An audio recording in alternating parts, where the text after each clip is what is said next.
संरक्षण मंत्री राजनाथ सिंह यांनी तेलंगणातल्या दिंडीगल इथे हवाई दल अकादमीत संयुक्त संचलनाची पाहणी केली। यावेळी 213 फ्लाइट कॅडेट्सना हवाई दलात समाविष्ट करून घेण्यात आलं। यामध्ये 25 महिला अधिकाऱ्यांचा समावेश आहे। या अधिकाऱ्यांनी नव्या संकल्पना, नवोन्मेष आणि नवी विचारसरणी यांचा अंगीकार करावा असं राजनाथ सिंह यांनी यावेळी सांगितलं।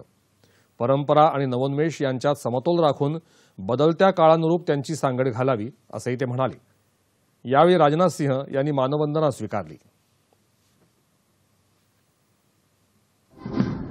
Looking ahead to inculcate in others what we have learned in here. Most importantly, they have been trained to lead with professionalism and dedication. After the parade halts, it would present general salute to the Honorable Raksha Mantri in a reviewing order.